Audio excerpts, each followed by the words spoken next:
नमस्कार। विशेषज्ञ की सलाह आज इस कार्यक्रम में आप सभी का बहुत बहुत स्वागत है। साथियों, 4 पहिया वाहन या 2 पहिया वाहन या कोई भी वाहन हमारी ज़रूरत है। खास करके आज बात करेंगे 4 पहिया वाहन के बारे में, कार के बारे में, जिसकी ज़रूरत भी है और जो शौक़ भी है। लेकिन ये शौक़ और ये ज़रूरत मौसम के साथ भी अफेक्ट करता है कि क्या क्या परेशानी इसमें आ जाती है। कार चलाते वक्त हमें क्या सावधानी रखना है या उसका रख रखाव किस तरह करना है। तो एक अच्छी जानकारी आज हम आपके लिए लेकर आए हैं। हमारे साथ एक्सपर्ट हैं आशीष कुमार जी, जो कि ऑटोमोबाइल इंजीनियर हैं। तो आपसे जानेंगे कि जो कार है जिसमें हम रात दिन बैठते हैं, एसी चलाया और चल दिए, तो उसकी देखभाल कैसे करना है, कैसे उसको चलाना है, किस तरह से उसके पार्ट्स, थोड़ा बहुत काम हमें आना चाहिए कि रास्ते में हम जा रहे हैं कि कहीं कोई ख़राबी आ गई तो उसका बोनट खोला, देख लिया। तो यही कुछ जानकारी लेकर हम आज आपके लिए आए हैं। सर, आपका बहुत बहुत स्वागत है। नमस्कार जी। कार जो कि हमारी ज़रूरत भी है और कहें कि शौक़ भी है, लेकिन हमें आता नहीं है उसका कोई भी काम। कहीं खड़ी हो गई, कुछ हो गया कि उसके अंदर कौन सा पार्ट्स कहाँ, ये सब भी पता होना चाहिए। साथ ही मौसम के साथ जो बदलता मौसम हमारा है उसमें कैसे सावधानी बरतें और चलाते वक्त क्या क्या सावधानी रखें। देखिए, पहले मैं कहना चाहूँगा कि मौसम का प्रकोप जो है वो कारों पे या वाहनों पे बहुत पड़ता है। हमें हमेशा सावधानी बरतनी चाहिए, खड़े होने से लेके गाड़ी को कहाँ खड़ा करना है, वहाँ से लेके गाड़ी को चलाते वक्त तक। अगर हम गाड़ी को खड़ा कर रहे हैं कहीं, तो हमेशा ध्यान रखिए कि अगर कहीं ऐसी जगह हो जहाँ पे शेड हो, ताकि डायरेक्टली बारिश या जो सर्दी है वो उसके ऊपर प्रकोप न डाल सके।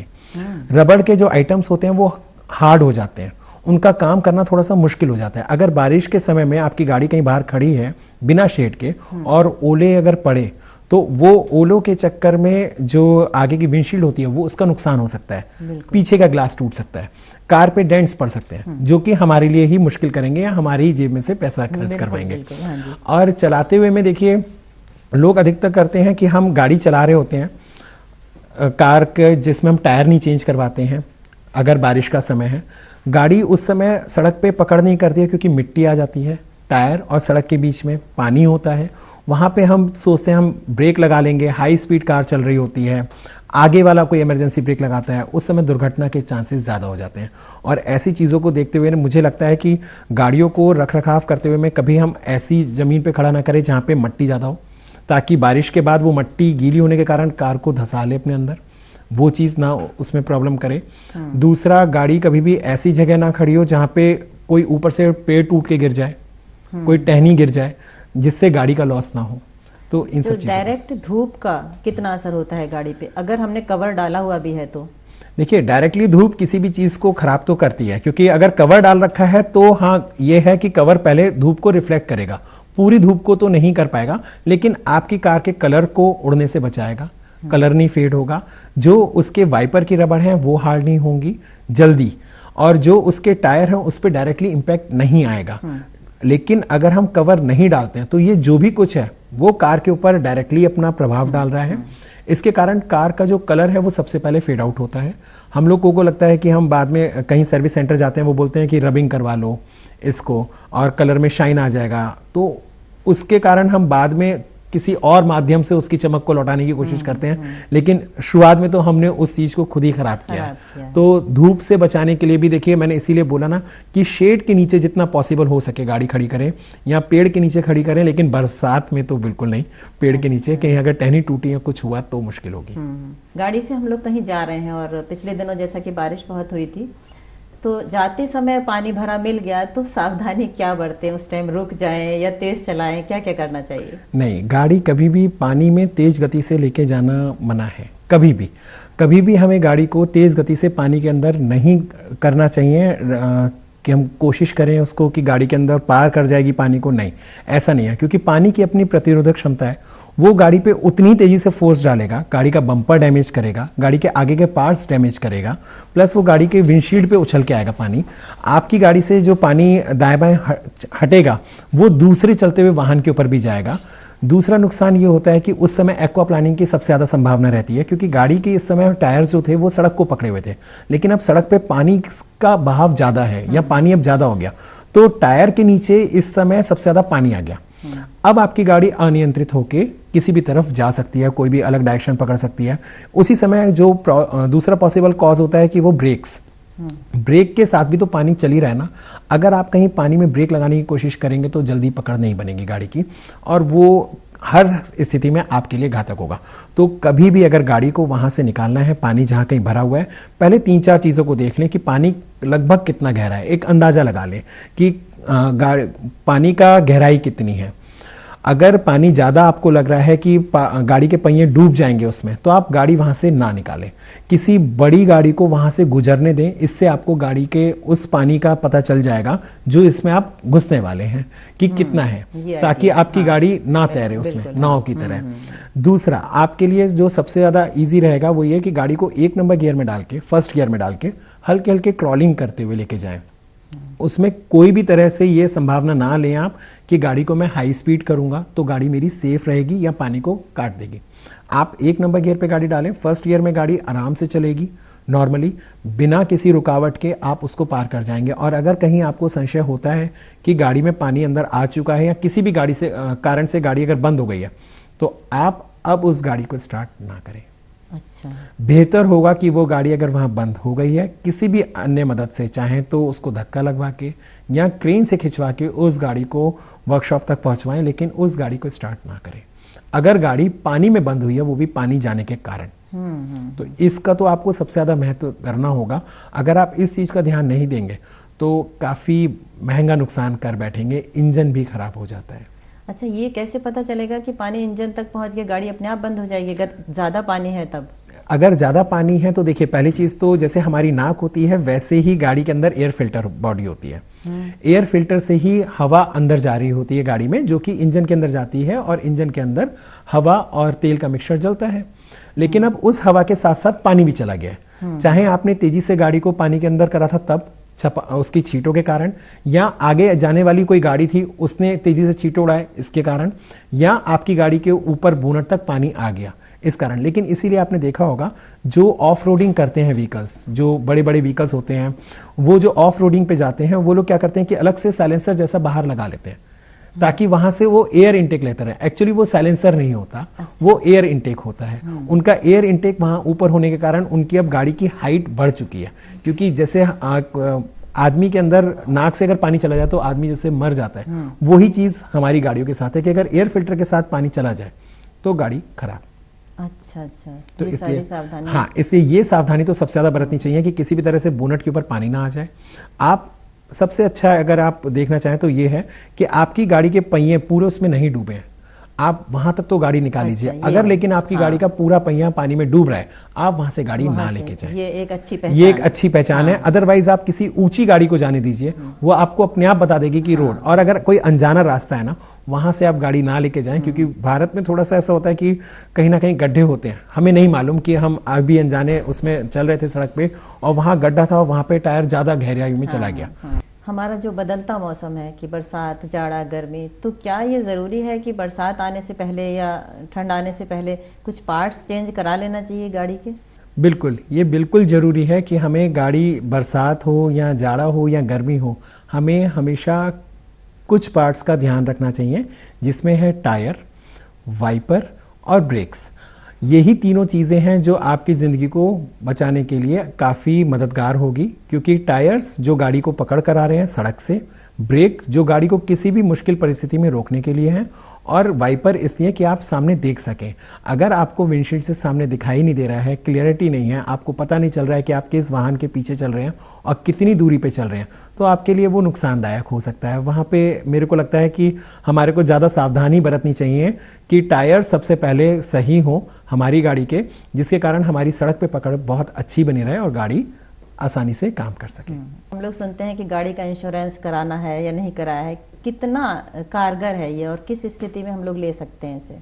इंश्योरेंस बहुत अच्छी चीज़ पूछी आपने। इंश्योरेंस हमेशा हमें हर गाड़ी का कराना चाहिए, और उस इंश्योरेंस को हमें ध्यान रखना चाहिए कि या तो वो जीरो डेप हो या कॉम्प्रिहेंसिव हो। हम लोग कभी कभी क्या करते हैं, पैसे बचाने के चक्कर में थर्ड पार्टी इंश्योरेंस लेते हैं, जो कि इस आपदा को, जो कि नेचुरल डिजास्टर है उनको, जैसे नेचुरल डिजास्टर में हुआ कि आपका बाढ़ आ गई, आग लग गई, भूकंप आ गया, या पेड़ का टहनी टूट के गिर गई, तो इन सब में इंश्योरेंस कंपनी थर्ड पार्टी पे कोई भी आपकी मदद नहीं करेगी। लेकिन अगर आपका कॉम्प्रिहेंसिव इंश्योरेंस है तो आपको वो जरूर देगी। आप कभी भी इंश्योरेंस कंपनी से इस चीज़ का क्लेम नहीं मांग सकते हैं कि नेचुरल आपदा क्यों आई। आप बल्कि उनसे ये बोल सकते हैं कि जो प्राकृतिक आपदा थी जिसके कारण ये आपका नुकसान हुआ, आप उसकी भरपाई करवा रहे हैं, आप उस नुकसान की क्षति को सही करवाने की भरपाई करवा रहे हैं और इंश्योरेंस कंपनी को वो देना जरूरी होगा। इंश्योरेंस कंपनी कभी मना नहीं करेगी। RSA क्या चीज है? इंश्योरेंस के साथ मिलता है क्या है? ये शब्द अक्सर सुनने में आता है। RSA road side assistance. कई बार क्या होता है कि आपकी गाड़ी किसी भी कारण से रोड पे खड़ी है, आपको मुश्किल है, अब आप 4 पहिया वाहन को धकेल के अपने घर तक या गंतव्य तक नहीं पहुंचा सकते, तो उसके लिए आपको एक road side assistance services provide करती हैं, जो कि आजकल हर कंपनी कर रही है। ज़्यादातर हर कार मैन्युफैक्चरर इस चीज़ को प्रोवाइड करवा रहा है RSA को, और ज़्यादा महंगा भी नहीं होता। इससे आपको बेनिफिट होता है, 1 साल के लिए होता है वो, और इससे बेनिफिट ये है कि अगर गाड़ी कहीं पानी में अटक गई है, तो गाड़ी कहीं खराब होके बंद हो गई में कोई ज़्यादा ध्यान रखना चाहिए। CNG के कारण एवरेज अच्छा आता है, हमारे लिए इकोनॉमिकल होता है, एक अच्छी कंप्रेस नेचुरल गैस होने के कारण, ईंधन होने के कारण आजकल हम लोग यूज़ भी कर रहे हैं। और एक और चीज़, CNG की गाड़ियाँ जो भी CNG कार कंपनी बना के दे रही हैं, लगा के दे रही हैं, वो वाली गाड़ियों को अगर आप खरीदते हैं तो ज़्यादा आसान है, बजाय इसके कि आप आफ्टर मार्केट उसको लगवाते हैं, जिसमें आपको ना उसके पार्ट्स के बारे में मालूम है कि वो कितने हद तक के लिए सुरक्षित है, और ना आपको उसका जो CNG का टैंक है आपको उसके बारे में मालूम है कि वो किस गेज का है और कितना वो कैपेसिटी को रोक सकता है। अक्सर हम लोग सुनते हैं कि भाई गाड़ी चलते चलते आग लग गई एकदम से, तो हमारे पास कोई ऐसा टूल नहीं होता कि हम उसको शीशे को तोड़ दें और बाहर निकल सकें। ऐसी स्थिति में क्या करना चाहिए? और ये भी जानना चाहेंगे कि आखिर ऐसा होता क्यों है कि चलती गाड़ी में आग लग गई। आग लग जाने के कारण कई बार हम ही लोग होते हैं, हमारी जरा सी नज़रअंदाजी होती है।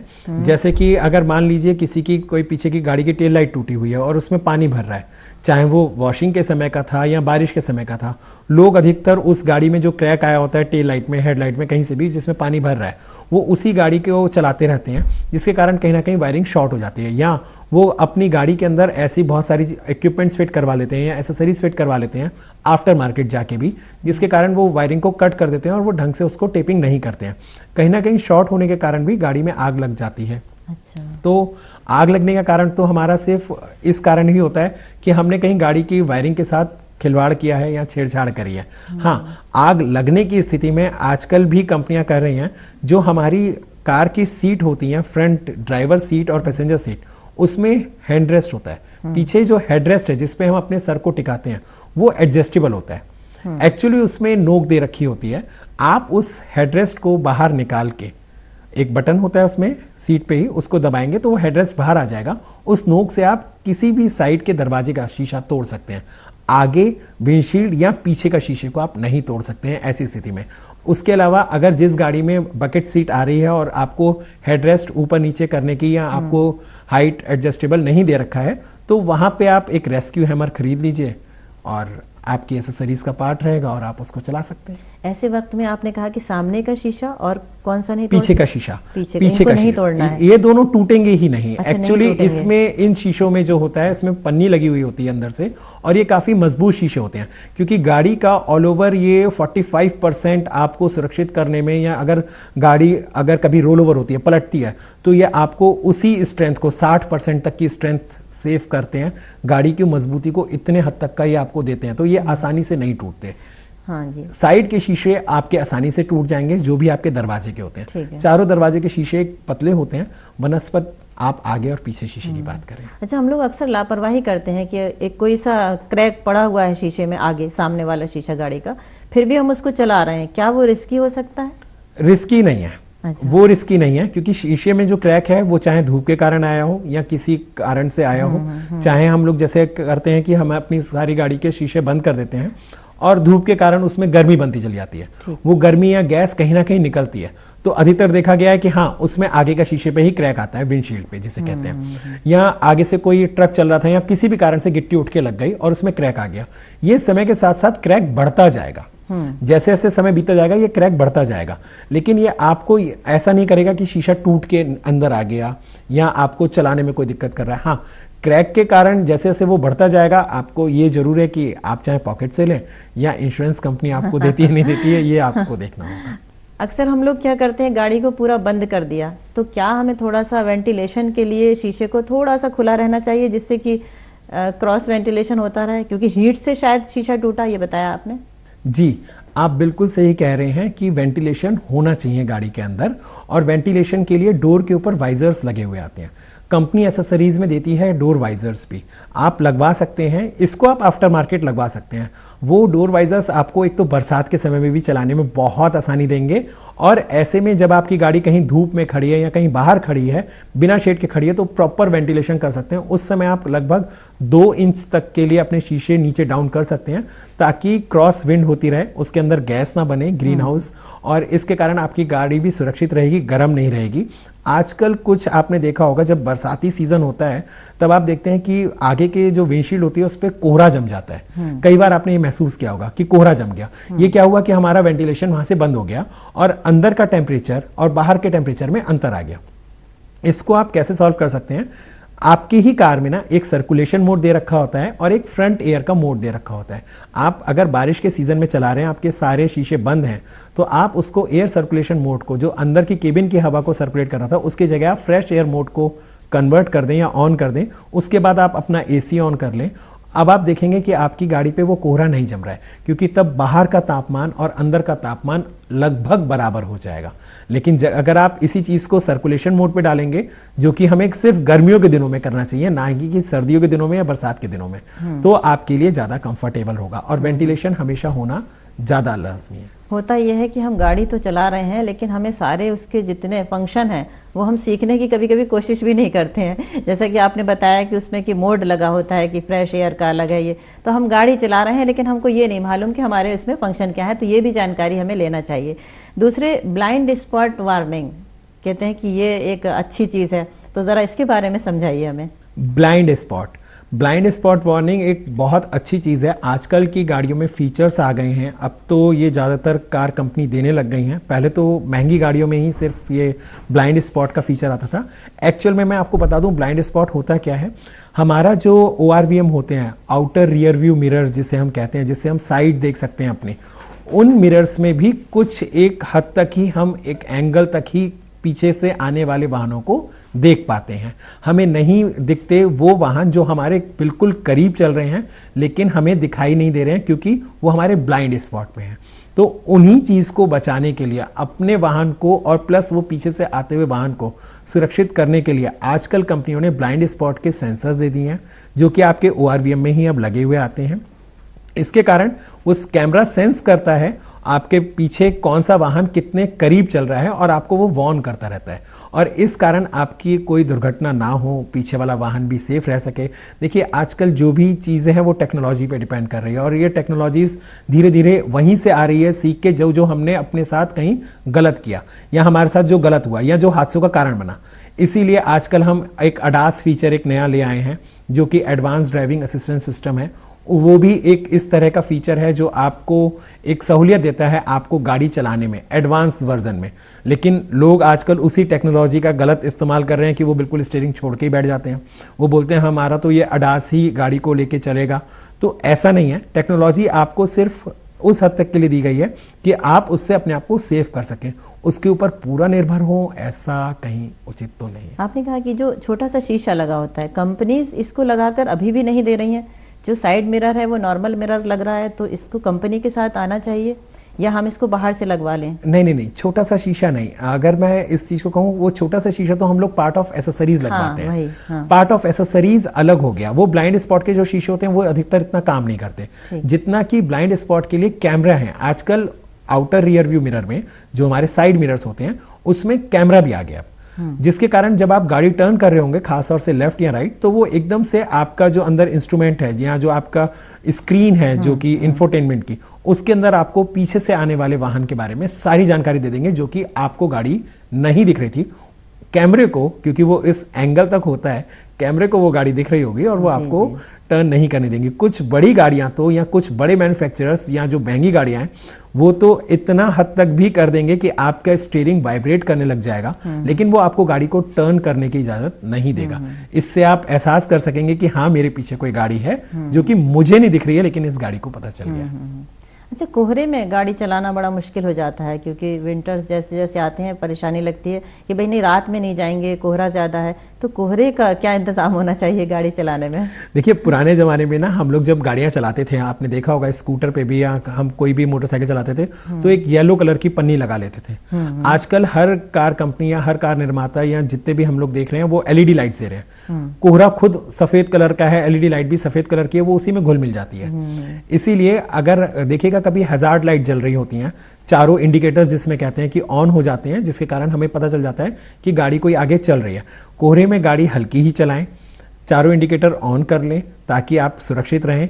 और दूसरा, मैंने जैसा आपको बताया कि AC की जगह अगर आप हीटर भी यूज़ कर रहे हैं तो उसको भी आप एयर सर्कुलेशन मोड की जगह फ्रेश एयर पे लेके चलें, ताकि आपकी गाड़ी के आगे वाले शीशे पे ही कोहरा ना जम जाए, वो आपको आगे तक आसानी से विजिबिलिटी देता रहे। उस समय भी आप हॉर्न का ध्यान जरूर रखें कि हॉर्न्स आपके पास होने चाहिए, और अगर वाइट लाइट है तो उसकी जगह आप नीचे फॉग लैंप्स लगवा लें जो येलो लाइट दें, ताकि वो दूर तक आपको दिखा सकें। लेकिन अब आजकल नाइट विजन्स कैमरा भी आ गए हैं, कुछ ऐसी भी चीज़ें आ गई हैं जो आपको सुरक्षित करती हैं आगे जाने वाली चीज़ों से। आपने कहा कि LED लाइट आ रही है जो कोहरे में काम करती है, और LED लाइट नहीं है, जो हमारे पास 20 साल पुरानी गाड़ी है या 10 साल पुरानी है, तो क्या वो पीली पन्नी काम करेगी? हाँ, बिल्कुल करेगी, पीली पन्नी बिल्कुल काम करेगी। और अब इसीलिए जो मैंने अभी एक आपको सिस्टम बताया था, ADAS, advance driving assistant system, वो भी थोड़ा सा आपको मदद करता है कोहरे में कम से कम ये दर्शाने के लिए जो आपको नहीं दिख रहा है, क्योंकि वो कैमरा है, कैमरा रेडार के कारण चल रहा है या टेक्नोलॉजीज के कारण चल रहा है। उसमें आपको इतना एहसास हो जाएगा कि अगर आपके आगे कोई गाड़ी है तो अपने आप से गाड़ी अलार्म करेगी या आपके ब्रेकिंग एफर्ट्स को ज्यादा कर देगी या वो ब्रेक लगाना शुरू कर देगी।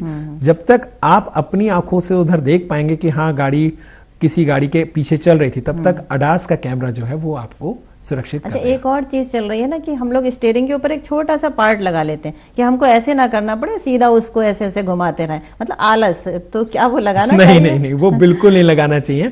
वो जो लट्टू लगा के एक तरह से करते हैं कि हम स्टीयरिंग एक ही हाथ से घुमा लेंगे, वो सिर्फ शो ऑफ है। कभी कभी वो लट्टू निकल भी जाता है और इस समय गाड़ी स्टीयरिंग, देखिए कंपनी कभी भी एडवाइजेबल नहीं करती है इस आफ्टर मार्केट चीजों को। कंपनी ने आपको पूरा स्टीयरिंग इसीलिए दिया है कि आपकी पकड़ जो ग्रिप रहे उस पे हैंडल पे वो पूरी रहे। वो स्टीयरिंग आपको एक हाथ से चलाने के लिए कहीं से कहीं तक उसने नहीं दिया है। जी जी। क्या एक अच्छा संदेश हो सकता है उन सब ड्राइवर जो हम लोग गाड़ी चला रहे हैं, घर के या बाहर के लोग, बच्चे भी चला रहे हैं, तो छोटा सा संदेश चाहेंगे आपसे? देखिए, छोटे से संदेश में मैं आखिरी यही कहना चाहूँगा कि 3-4 चीज़ों को हमें हमेशा ध्यान रखना चाहिए, जिसमें एक पहले गाड़ी के सारे जो हमारे इक्विपमेंट्स हैं, खास तौर से टायर्स, ब्रेक, जो हमारे लिए मेंटेनेंस के रिगार्डिंग है, उसको हम कभी भी इग्नोर ना करें। गाड़ी के हम इंश्योरेंस के साथ RSA ना लेके गाड़ी का RSA अलग लें। इंश्योरेंस कंपनियां क्या करती हैं कि सिर्फ आपको 1500 से 2000 रुपये दे देंगी और बोलेंगी आप गाड़ी वहाँ से अपने आप लेके आओ, चाहे आपका कॉस्ट 20,000 का आया हो। इस जगह आप अगर RSA लेते हैं पर्टिकुलर अलग, तो वो आपको फैसिलिटी देगी, वो 24/7 की फैसिलिटी है। आप इसको इग्नोर ना करें। और दूसरा, हमेशा कॉम्प्रिहेंसिव इंश्योरेंस कराएं या जीरो डेप कराएं, लेकिन थर्ड पार्टी की तरफ उचित ना हो तो ना रखें उसको। और बारिश में और सर्दियों में गाड़ी को जितना हो सके उस हद तक ही तेज चलाएं जहां पे आप कंट्रोल कर सकें और गाड़ी भी सेफ रह सके, बजाय इसके कि हम अनियंत्रित होकर कहीं टकराएं, दुर्घटना का शिकार बने। सुरक्षित रहिए, भले ही वाहन शौक में चलाएं या ज़रूरत में चलाएं। तो आप सबको इस जानकारी से ज़रूर लाभ मिला होगा। फिर इसी तरह और अच्छी जानकारी आपके लिए लेकर आएंगे। आज्ञा दीजिए, नमस्कार। नमस्कार।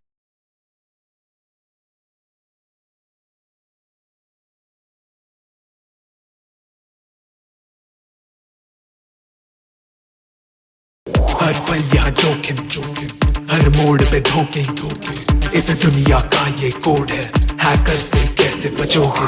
हर पल यहाँ जोखिम।